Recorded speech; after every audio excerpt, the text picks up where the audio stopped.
Fitnah wanita akhir zaman. Saya ringkaskan pada 7 fitnah. Yang kedua, la yadribna bi arjulihinna, tak boleh memukulkan kaki ke lantai. Apa pula ini perempuan tak boleh memukul kaki ke lantai? Sengaja dipasang gelang yang berbunyi di kaki. Selepas itu bila lalu dipukulkan ke lantai supaya dia berbunyi bergemerincing, kerincing, kerincing, kerincing, kerincing, untuk menarik perhatian orang banyak. Saya pernah bertamu ke rumah orang. Saya duduk di bawah. Tiba-tiba saya dengar kerincing, kerincing. Rumah dia 2 lantai, ada tangga. Saya tengok, tertunduk balik. Suara kerincing. Dalam hati saya, rupanya yang disampaikan Nabi 14 abad lampau ada terjadi zaman sekarang. Bunyi kaki gemerincing. Alhamdulillah, anak saya tidak saya kasih bagi gelang kaki gemerincing. Sebab apa? Anak saya lelaki. Tapi ada orang bagi hadiah.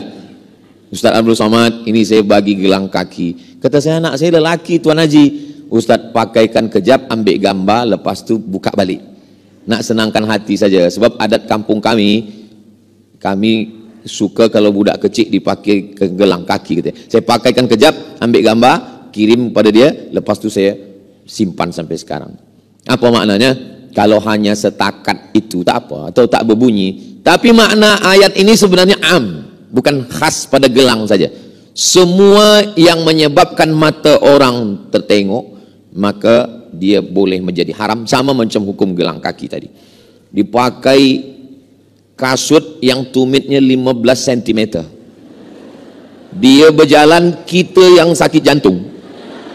Menengok dia lalu, dipakai. Maka ada orang bertanya ke saya, Ustaz Abdul Somad, ya, betul ke ada hadis yang melarang tak boleh mengikat rambut ke asnimatil bukhti, seperti punuk onta? Itu pun sebenarnya daripada ayat ini juga. Inti daripada maksudnya adalah mencari perhatian, iltifatun nazar, membuat orang terpandang. Jadi kalau hanya setakat rambut panjang kemudian dia ikat. Sebab bila rambut ni tak diikat, rambut ni kemana-mana. Bila nanti sampai rumah dibuka, waktu membuka tu rambut ke hadapan, laki masuk bilik, dia baca ayat kursi. Ini aku bang bini engkau, kata. Bukan hantu. Ini maknanya bila dia ikat sikit, agak naik sikit, tak apa. Sebab maknanya bukan tak boleh mengikat. Maknanya sengaja memang dipasang tinggi ke atas. Supaya apa? Supaya ditengok orang. Sebab ada salah satu sifat perempuan, dia ingin supaya ditengok, dipandang, diperhatikan. Itulah mengapa suami mesti memperhatikan istri. Sebab bila suami tak memperhatikan, tak membagi pujian, dia ingin diperhatikan orang lain. Melalui apa? Melalui social media. Dia akan letakkan gambar, lepas dia letak, dia tengok. Kenapa tak ada like ni? Rasa-rasa dah 3 jam tak ada like. Rupa no connecting.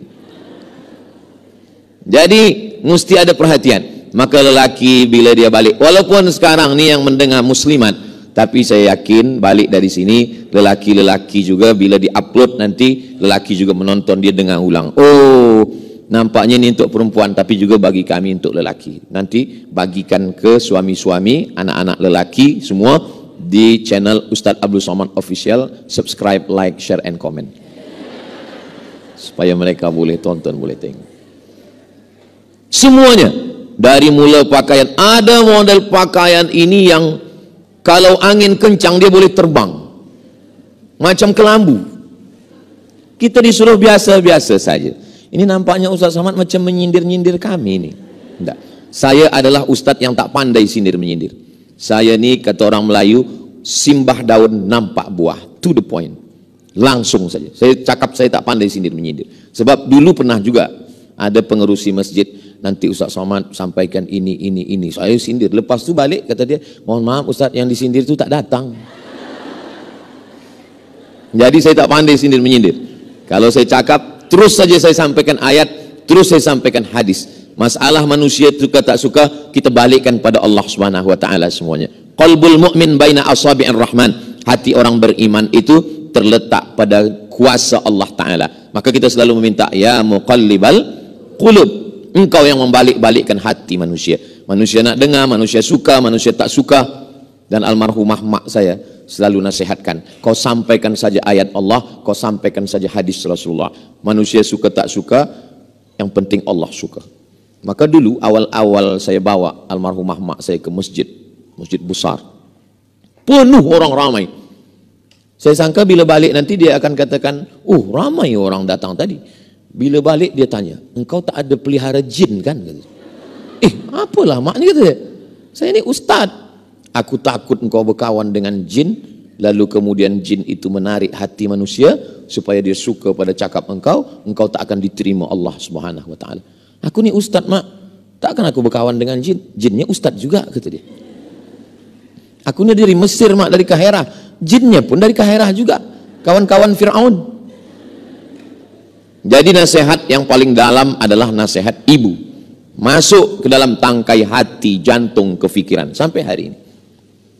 Jadi nasihat adalah supaya bertudung biasa saja, berbaju biasa saja, bercakap pun biasa saja. Engkau berlebih bukan kerana tudungmu, engkau berlebih bukan kerana pakaianmu, engkau berlebih kerana akhlak di hadapan Allah Subhanahu wa taala. Pertama suara, yang kedua kaki.